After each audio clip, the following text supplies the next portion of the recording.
Mwaramutse canke mwiriwe hano mbere ni mwiriwe washaka mvuye gutora umwana ku ishuri ngize ntereka kwa kazuba katse neza nkore ino video. Muri iyo ndwi iheze hano turi mu gisagara hariho isabukuru y'abanditsi bayita ngo ni Writers Festival, donc Festival des écrivains canke isabukuru y'abanditsi Writers Festival mu Congereza. Nuvuga ko ari abanditsi ahanini no muri kino gihugu Nouvelle-Zélande, ariko hari n'abanditsi bavuye mu bihugu vya kure, Australia cyane cyane, Canada, Korea, Scandinavia, n'umwanditsi umwe w'umunyafrika, umugore w'umunigerian menga yitwa Chimamande, zina nk'iryo Chinamande kintu nk'icyo.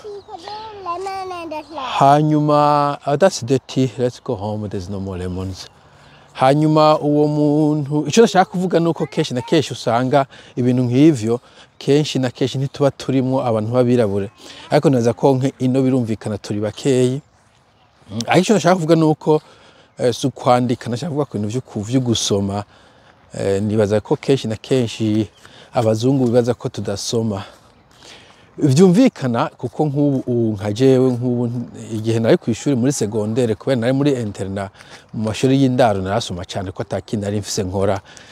Suba ko ntaye ngifise mugabo ubu ufise umwanya munini cyane ugereranije n'umuntu ataha muhira ashika aja kuvoma, gusenya, kuragira inka canke impene canke intama, cyane imyumbati hariya na hariya canke imivyuka, usanga bitoroshe ko uri umwanya wo gusoma.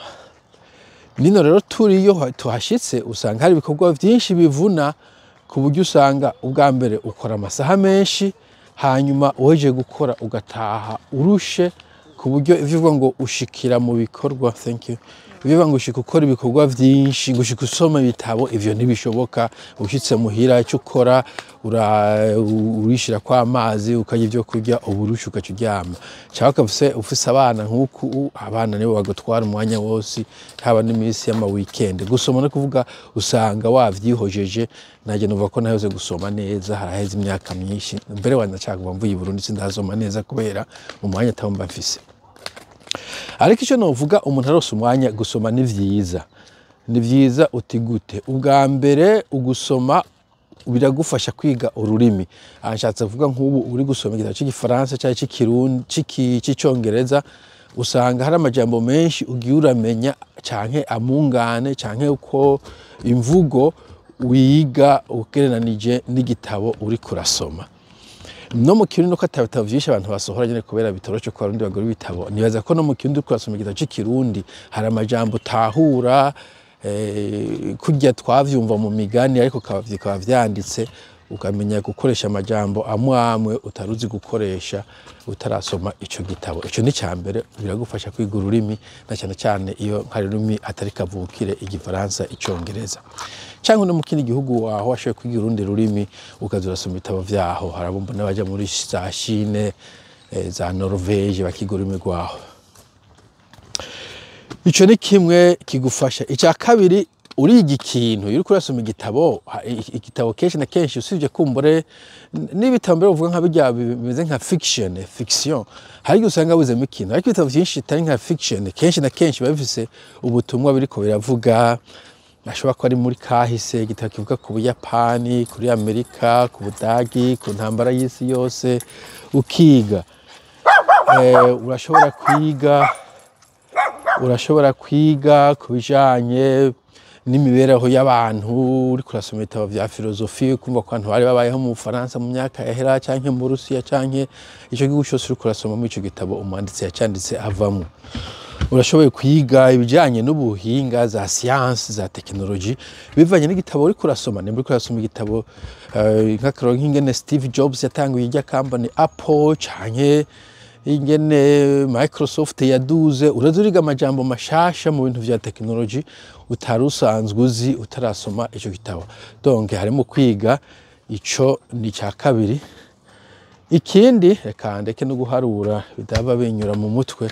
Ikindi uriga novuga ku uraba umuntu abandi bantu bashobora kubaza ijambo canke bashobora kuganira, kuko kenshi na kenshi sinzi ko urabona nk'ugiye ku kazi na cyane cyane ukora n'abazungu usanga muhashitse cyane n'abandi bavuga iyi weekend wakoze iki, jewe nagiye kuri beach nkora ibinkora biriya, twebe twari muri Malaysia byagenze kunuku ugasanga wowe kubera twe dufite amafaranga menshi kuja muri ama holiday n'ibindi urabuze ikintu uvuga.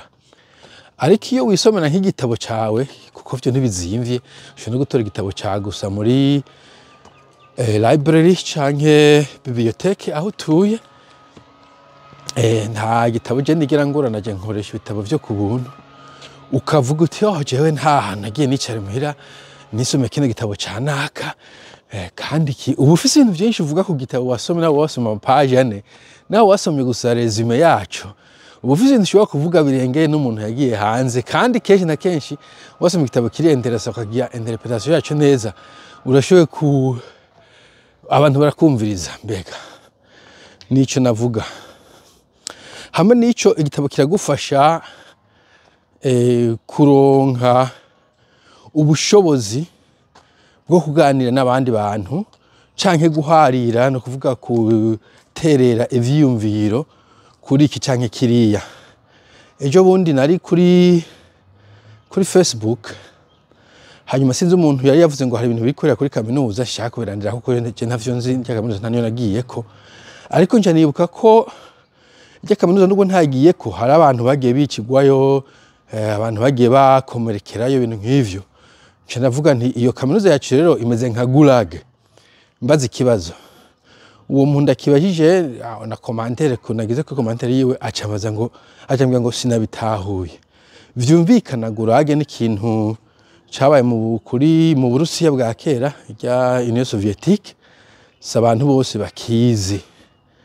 Urumva ko nk'ico ugiye ahantu abantu bariko baraganira hanyuma gakoresha terminology nka gulag canke ikindi kintu, uri umuntu ukunda gusoma cyane hari gihe usanga ico kintu kizi, basha kuvuga gulag nkuko basha kuvuga ingwano y'isi yose, nkuko basha kuvuga c'est pas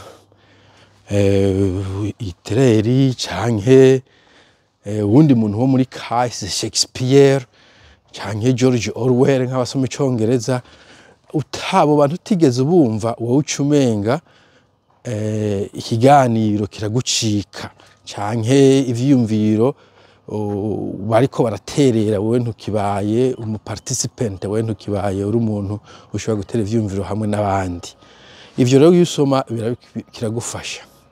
Icyanyuma cyaka kuvuga gusoma novuga ko bigufasha kuba umuntu ushobora kwicara ahantu hamwe ugafokasinga ugafyura amaso ukihatira ku kintu kimwe iminota myinshi, kuko kenshi na kenshi amasaha, kuko kenshi na kenshi tumenyera twa Facebook twa Instagram canke kiya bita nyamba TikTok imisegonda 30 brarara urahejeje ukaja ku kindi kubyo usanga ubwongo butamenyereye ubutakimenyereye gufita umwete wo kwibanda ku kintu kimwe umwanya muremure. Ari ikintu ari umwete ukeneye nk'iyo ugiye gukora nk'ibintu byo ku programming vya logiciel, usanga bisaba ko wicara ukikonsantra ibintu by'amashure, wiga ibintu by'amashuri bisaba ko wicara ugasoma igitabo kirekire, ibintu vyinshi en fait birasaba uwo mwete wo kwicara umwanya muremure atabibagizwa. Rero iyo urasoma igitabo uri kuraha urakora formation, urakora training, uriko uriyigisha mu bisanzwe kwicara urubavu uruhande rumwe ukakurikirana ivyanditswe muri ico gitabo n'imiburi minota myinshi canke washaka n'amasaha ku bantu bakunda ibintu byo gusoma. Rero no kuvuga ko no gutera intege ukarondera ukuntu usoma ubishoboye ntivyoroshe nko nabivuze kubera ibintu byinshi biba bitubangamiye, ariko ukagerageza ugasoma. Jewe ico nkora keshi nkora audiobooks, no kuvuga ugiye kuri Facebook kuri YouTube nk'akarero kandi igitabo cyo kwa Sartre canke cyo kwa Camus canke wundi mwanditsi baba Dostoevsky n'abandi ubisanga aho mu bisanzwe kenshi na kenshi bicagaguritse nka partimwe amasangahe yina masaha ukicara kwa ubwo vyo ushobora kucumviriza uri nko muri train ugiye ku kazi canke uriko urakora ikindi kintu usibye ko kenshi gukora ikintu usanga vyagucitse mugabo vyovyo biroroshe twe twamaze kuba nk'abanebwe ku byo gusoma niyo nzira je kenshi na kenshi nkoresha kugira ndonke menye ivyo abantu banditse nico nashaka kuvuga hakaba hari ico ufise wunganira uwo gisiga aho ngaho ariko ko nashaka kuvuga nuko naje nsigaye ndomunebwe ntabwo ndiko ndavuga ngo jeho ndabishobora ntivyoroshe mugabo twogerageza murakoze baye